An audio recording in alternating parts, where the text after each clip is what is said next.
AITA for telling my birth siblings to fuck off and leave me alone, and I don't care about their stupid fucking parents. I, 21M, was adopted as an infant. But this wasn't some heartwarming, selfless decision made by a struggling mother who just wanted the best for her baby.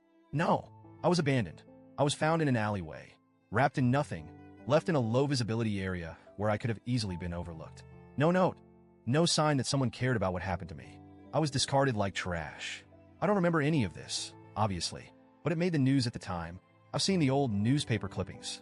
A mystery baby left for dead. If someone hadn't found me when they did, I wouldn't be here today. The people who saved me weren't my birth parents. They were total strangers. My adoptive parents? They're the people who raised me, loved me, wanted me.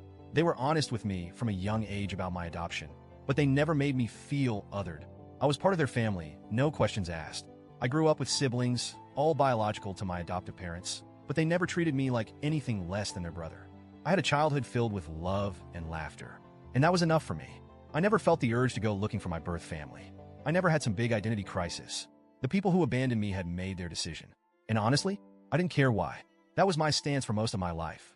But then a few months ago, something changed. I got engaged. My fiancé and I started talking about our future, about kids. And for the first time, I had to confront the one real problem with not knowing anything about my birth family, medical history. What if I had some genetic disorder I didn't know about? What if there was something lurking in my DNA that could affect my future children? That was the only reason I decided to do a 23andMe test. I didn't want a reunion. I just wanted information. But like an absolute idiot, I didn't realize I had accidentally left the option open for biological relatives to find me. And that's how I learned I wasn't an only child. I got a message from two people, birth siblings. They were older than me. And apparently, I wasn't just some one-off mistake. My birth parents had 5 other kids before me. At first, I was just in shock. I had always assumed my birth parents were young, desperate, and alone when they abandoned me. But no, they had an entire family. They had raised my siblings. And yet, for whatever reason, I was the one they tossed away. I felt numb, confused, angry. But my birth siblings didn't come at me with hostility. They acted excited. They told me they had been looking for me, that they had always known about me, that their parents had regretted giving me up. That last part, that made me pause. Because let's be real, they didn't give me up. They dumped me in an alley like a piece of garbage. Still, I decided to be civil. I told them straight up that I didn't have an interest in reconnecting with my birth parents, but if they had any medical history to share, I'd appreciate it. They didn't answer my question.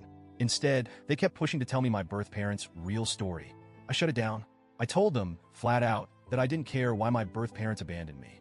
I wasn't interested in reconnecting. I just wanted medical information. That's when things shifted. At first, they just seemed disappointed. But then the messages started changing. They started guilt-tripping me. You don't understand. Our parents regretted it so much. They wanted to come forward, but they were too scared of getting in trouble. They cried for you.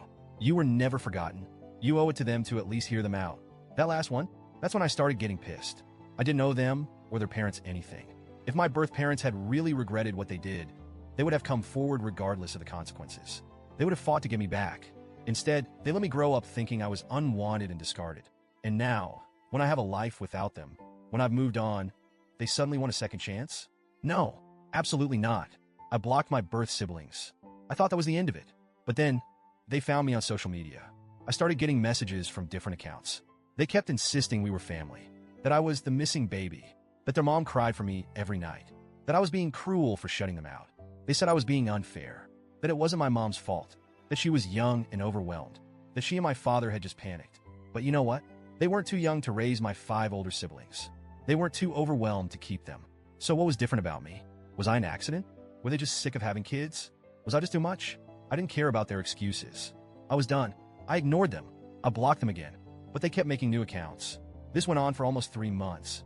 3 months of them pushing and pushing, trying to force me to care about people who hadn't cared about me. And eventually I snapped. I sent one final message before deleting everything. FCK off. Leave me alone. I don't care about you or your stupid f***ing parents. And that was apparently too far. They lost their minds. They told me I was cruel, that their parents didn't deserve that kind of hate, that I was being heartless. They kept coming at me, but I didn't even read the rest. I deleted my account entirely. And now, I don't know. I don't regret cutting them off. I don't regret refusing to engage. I know I don't owe them anything, but was my final message too harsh? Was it too much? Because a part of me wonders, should I have just ignored them one last time instead of snapping?